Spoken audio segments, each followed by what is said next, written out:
Hindi naman nakakahiya kapag makingain ako dito at meron na rin po kong dala na ulam din para kahit ako yung magluluto o ano, ako yung nagdala ko ng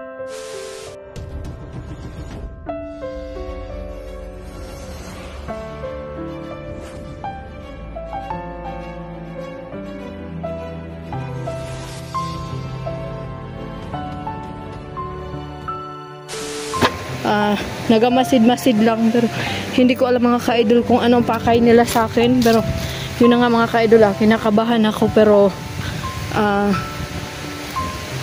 kinakabahan talaga ako mga ka-idol. At dito po mga ka-idol, hindi ako magpapahalata na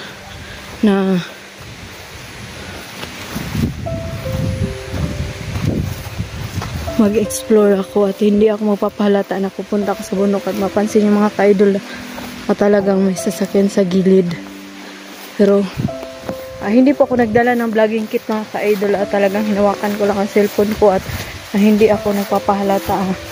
Kunyari lang mangunguha ako ng gulay dito sa bundok.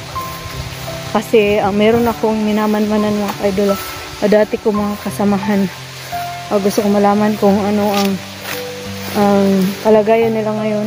Siyempre hindi naman ako nakapag-explore na. Pero yun nga mga ka-idol, tulad ng sinabi ko po sa inyo, nakarang araw may 3 lalaki po na nagmamasid sa bahay ko. Pero hindi ko alam kung sino sila at anong pakay nila.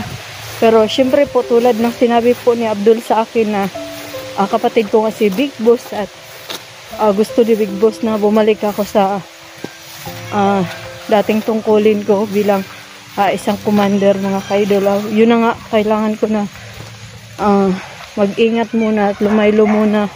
Nag-iwas muna ako sa pag-explore mga ka-idol sa ngayon kasi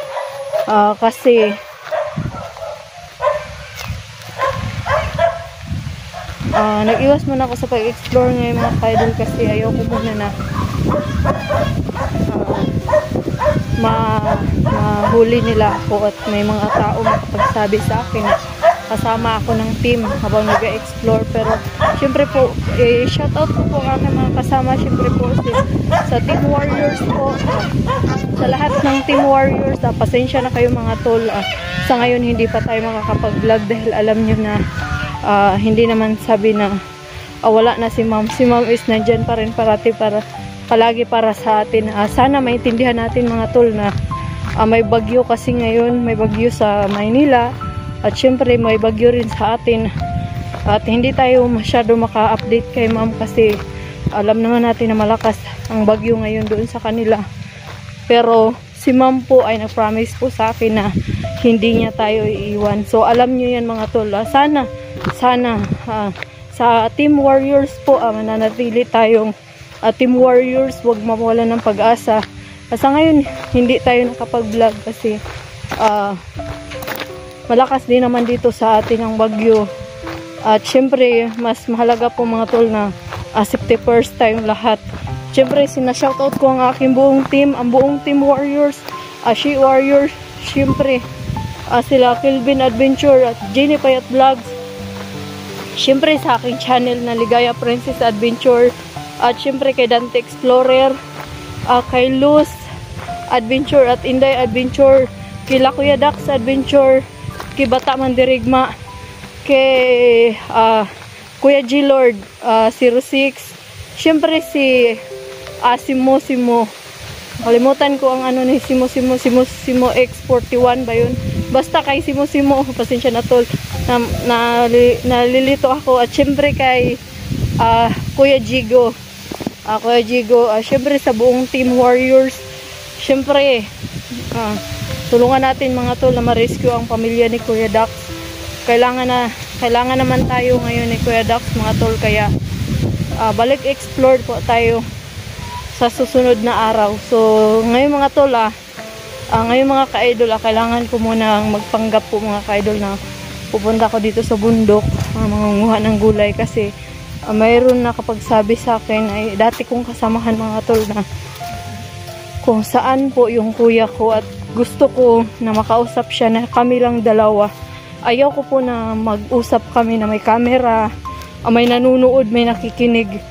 Parang gusto ko po mga tol na private lang muna ang tungkol sa amin dalawa. So ngayon po papunta na po ako sa bundok po mga ka-idol. Naglalakad po ako. So ayan na. Malapit na po ako sa karsada at dito po sumasakay po ako dito para papunta po talaga doon sa pinakatuktok ko. Nakita nyo po yung bundok na yun. Doon po ako pupunta. Doon po ako pupunta mga ka-idol para kasi subukan kong puntahan yung area kung saan nagkikita-kita kami kasi kailangan namin ngayon mga tol na buo ang team. At syempre sa ngayon dahil nandito kami lahat sa Patag ngayon, kailangan update sa aming mga kaibigan, update sa team na kailangan namin magkita-kita mga tol para mag ano naman ng plano, tamang plano para sa pamilya ni Kuya Dax. So hanggang dito muna ang video ko mga ka-idol. Hanggang sa susunod na video po, andito na po ako. Mag-aabang lang po ako ng sasakyan dito. So dito po ako mag-aabang ng sasakyan.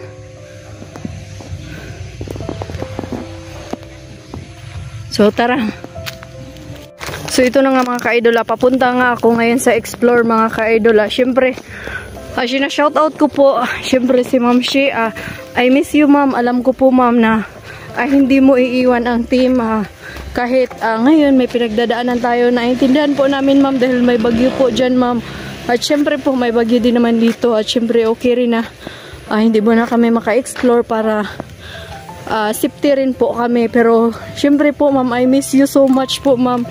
At hello mga ka-idol, papunta nga ako ngayon sa Explore mga ka-idol. At bago po ako didiretso dun sa aking Explore po, may isang bahay po akong dinadaanan dito. May isang bahay po akong dinadaanan dito bago po ako makaakyat po dyan. Ayan, malapit na po ako. At bago po ako pupunta doon mga ka-idol sa pinakataas po kung saan po kami nagkikita-kita ng Team Warriors po. Syempre, meron akong dala na chicheria, tinapay, at dinalang ko na rin siya ng lamas. At syempre mga ka-idol, ito lang yung afford natin para sa may bahay doon. May isang anak siya at syempre doon ako tumutuloy. Doon ako tumutuloy sa kanila po mga ka-idol kapag nag-explore ako. At bago ako maakyat, doon ako kumakain sa kanila. So ngayon mga ka-idol, ngayon is ito yung pagkain na binili ko, yung tinapay at saka yung chicheria para sa anak niya. Kasi alam ko mga ka-idol, bihira siya makababa sa Patag. At syempre mga ka-idol, hinihingal na po ako. Syempre po mga ka-idol, bihira siya makakit dito sa Patag. At kahapon po, sa mga hindi po nakakaalam is, kahapon po talaga mga ka-idol is pumunta po ako dito para maghatid ng bigas sa kanya. Syempre 5 kilos lang po ang afford ko po mga ka-idol kasi sarili ko po yun na tawag doon, yung sarili ko po yun na bigas. So binigyan ko po siya dahil nagpaalam po ako na dadaan ako ngayon. So sana pumayag siya mga ka-idol na makuha na natin siya ng video para makita niyo po siya. Patutuloy ako ngayon sa bahay niya at doon ako mangingain. So syempre nagdala na rin ako ng pang-ulam niya kahapon. Pumunta po ako dito kahapon. At dito nga mga ka-idol, sobrang lakas po ng ulan talaga mga ka-idol. Sobrang lakas po talaga ng ulan at hangin. Sobrang lakas po talaga ng ulan at hangin. At may isang bahay po dito na maraming aso. Baka habulin po at kagatin.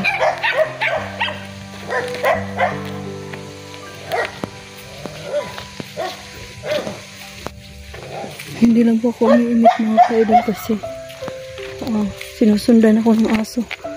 Ano po? Sinusundan ako ng aso. Hindi ba na ako nagsalita, baka kagatin ako. At saka nga pala mga ka-idol, syempre po hiningal po talaga ako. At sa totoo lang po talaga mga ka-idol, bago po ako nag-explore po talaga, meron akong isang bahay na dinadaanan dito mga ka-idol kung saan po ako tumutuloy po. At syempre po dahil ito may-ari po dito, yung bahay po na to is wala po siyang asawa po na madalas tagatambay dito dahil yung aso po sinusundan ako. Sinusundan talaga ako. Ang layo niya na oh. Huwag mo akong kagatin ha. Ay, mayroon po akong tinutuluyan dito mga ka-idol. Isang kaibigan po na nagmamagandang loob din po sa akin at magandang loob sa akin siya nakaraan. Noon, nakilala ko po siya dahil nakita ko nga siya dito na nagdadamo at nagtawag doon, nagtatabas mga ka-idol at meron siyang dalawang anak at yung asawa niya po is isa pong construction workers. Kung sabi tawagan na, construction. Basta sa construction po, nakalimutan ko kung ano tawag. At saka, pupunta po dito yung asawa niya mga ka-idol is months po. So, sa isang buwan, isang beses lang din po, pupunta yung asawa niya sa kanya para maghatid ng pagkain, yung mga kailangan niya po para sa mga anak nila. Yun po yung, yung parang, sobrang napakahirap po kasi kung alam niyo po yung dalawang anak mo tapos maliliit pa, isang 8 months, hindi, 8 months siya nakaraan, baka ngayon mag 1 year na siya at isang 2 years old. So ngayon mga ka-idol, dadaan ulit tayo sa kanila at syempre para sa mga bata, dahil nagdala na ako ng bigas at ulam kahapon mga ka-idol, syempre sabi ko naman sa kanya na dumaan ako doon para bukas sa akin pag-explore is makikikain ako ulit sa kanila. So kaya sabi ko mga ka-idol, makikain ako sa kanila kaya ako nagdala ng bigas. Syempre po, makikain ako. Nakakaya naman po kung makikain lang ako at alam ko naman po na construction workers yung asawa niya. Tapos idagdag pa ako. Pero syempre po, kapag meron po talaga ako mga ka-idol, kahit pa paano, hindi naman sabi na malakihan, pero binibigyan ko po talaga siya na, pero hindi po cash mga ka-idol kasi wala naman po akong ganun. At may nag-comment nga po sa akin na mayaman na daw po ako dahil marami po akong alahas. Diyos ko po mga ka-idol, tag 100 lang to tag-isa kami nito ni Jackie. So hindi po ako mayaman. Fake po ito lahat. Ito na nga mga ka-idol, nandito nga ako ngayon sa isang kaibigan po kung saan balik explore po ako mga ka-idol. Siyempre dahil balik explore ako, dumaan ulit ako dito sa bahay nila para mangingain. Makikain po ako sa kanila, pero yun na nga po mga ka-idol, hindi naman tayo mahiya makikain dahil nagdala naman tayo ng bigas at binigyan ko po sila ng bigas dito at ulam mga ka-idol, pero sa mga binigay ko sasali din po ako sa pagkain. Siyempre kasi madalas po akong dumadaan dito kapag nag-i-explore po, pero first time ko po ito na ginawa na nag-video po habang nagluluto. Tsaka hindi ko po masyado binibidyohan to dito dahil nakakahiya at ayaw nung may-ari. So ngayon dahil wala siya, nag-video po ako para makita nyo. Dito po ako tumutuloy pag nag-explore po ako bago ako umakyat sa bundok, at dumadaan po muna ako dito para makikain at malayo po yung aakyatin ko po. At saka syempre po, sino po ba yung mga naka-experience sa ganitong mga lutuan? Yun ba yung lutuan namin? Hello guys, magandang tanghali mga ka-idol. Nandito nga pala ako ngayon sa bahay kung saan po meron akong friends dito at dito kami nagluluto. Guys, tingnan nyo.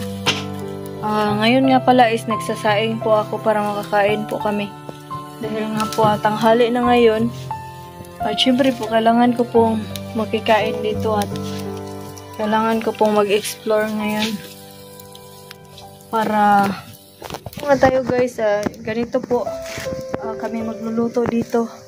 Explore nga po ako at madalas po ako dumadaan dito para kumain, para mapag-akyat ko po ng bundok is tapos na po akong kumain. So ngayon po dumaan ulit ako dito para mag-explore ako, pero bago ako akyat sa bundok is makikain muna ako dito. Kaya bago ako makikain, natural magsaing muna tayo. Nagsaing muna ako mga ka-idol kasi syempre dahil dumating po ako dito, yung may-ari po ng bahay is walang kanin po.